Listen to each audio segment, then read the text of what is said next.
अस्सलाम वालेकुम। कभी आपने सोचा है कि ये जो गली महल्ले में या सड़क पर एक गाड़ी और मोटरसाइकिल के टकराने पर या टीवी के टॉक शोज में बात बे बात और हत्ता के कौमी असम्बली में दो सियासतदान जरा सी बात पर उलझ पड़ते हैं, गिरेबान पकड़ने को आते हैं और हत्ता के गालियों के तबादले से भी एहतराज नहीं करते, तो इसकी वजह स्पोर्ट्समैनशिप की कमी भी है। घर और स्कूल की इखलाकी और दीनी तरबियत अपनी जगह, लेकिन ये खेल का मैदान भी है जो एक इंसान में सब्र व तहम्मुल और बर्दाश्त करने की सलाहियत पैदा करता है। वो कहा जाता है ना कि ताकतवर वो नहीं जो गुस्से पर बेकाबू हो जाए, बल्कि असली ताकतवर तो वो है जो गुस्से पर काबू पा लेता है। ये खेल है जो इंसान को हारना और अपनी हार को कबूल करना सिखाता है।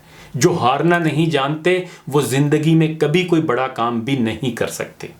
जो अपनी हार को कबूल करने से इनकारी है वो बड़ा इंसान बन ही नहीं सकता, इसलिए कि उसमें वुसअत क़ल्बी पैदा नहीं हो सकी। वो लड़ ही सकता है और उसके नतीजे में मर ही सकता है, बड़ा आदमी बहरहाल नहीं बन सकता।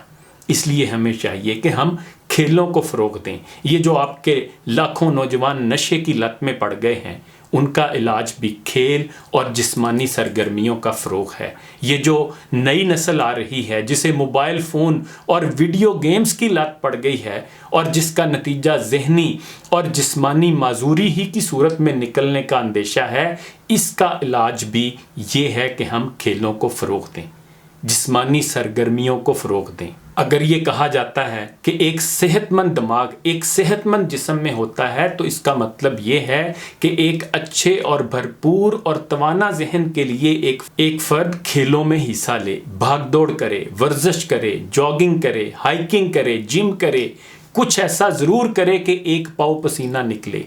और याद रखें, ये पसीना ही नहीं निकलता, इसके साथ आपकी बहुत सारी रंजशें, परेशानियां, बेसुकूनी और बदगुमानियां और मायूसियां भी निकल जाती हैं।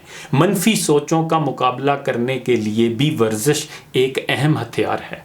किसी साहब ने सोशल मीडिया पर अपनी पोस्ट में लिखा है कि पिछले 29 साल से पाकिस्तान ने ओलंपिक्स में एक भी मेडल नहीं जीता, तो इसके ज़िम्मेदार सिर्फ हमारे हुक्मरान ही नहीं, हम सब भी इसके ज़िम्मेदार हैं। क्या कभी आपने स्कूल जाकर पूछा है कि मेरा बच्चा खेलने में कैसा है, जबकि आप सिर्फ ये पूछते हैं कि मेरा बच्चा पढ़ने में कैसा है? क्या आपने स्कूल में बच्चे को दाखिल करवाते वक्त पूछा कि आपके स्कूल में प्ले ग्राउंड या प्लेइंग एरिया कितना है? क्या कभी पूछा कि आपका स्कूल कितने मरले, कनाल या एकड़ का है? यानी कभी गौर किया कि ये स्कूल है या पोल्ट्री फार्म और यहाँ से जिस्मानी तौर पर सेहतमंद बच्चा निकलेगा या सिर्फ ब्रायलर? खेलोगे कूदोगे तो होगे ख़राब, पढ़ोगे लिखोगे तो बनोगे नवाब। इस बात पर आपका कितना यकीन है? जिसके बाद आप एक निकम्मा नवाब अपने घर में पाल लेते हैं, जिसे ना तो नौकरी मिलती है, ना वो कोई आम काम करने को तैयार है और ना ही वो कोई जिस्मानी मुशक्क़त करने के काबिल रहता है।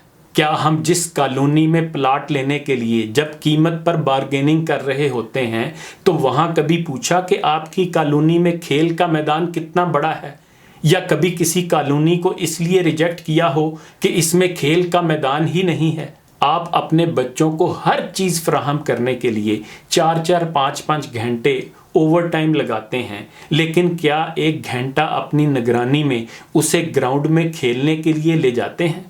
जब आपको खुद अपने बच्चे एक सेहतमंद तवाना इंसान की बजाय दौले शाह के चूहे चाहिए जो नंबरों के अंबार लगाते रहें, तो स्कूल, कॉलेज, कॉलोनी, मोहल्ला को क्या ज़रूरत पड़ी है कि वो आपको एथलीट दे? और छोटे लेवल पर जब आपको खेल से दिलचस्पी ही नहीं, तो बड़े लेवल पर हुकूमतों को क्या ज़रूरत पड़ी है कि वो आपको ओलंपियन दे? तो इसलिए जनाब, खेलों को फ़रोग़ दें, खिलाड़ियों की हौसला अफजाई करें, ताकि हम एक भरपूर, जिंदा दिल, सेहतमंद और पॉजिटिव पाकिस्तान बना सकें। इन्हीं गुजारिशात के साथ इजाज़त चाहूँगा। अपना ख्याल रखिएगा। अल्लाह हाफिज़।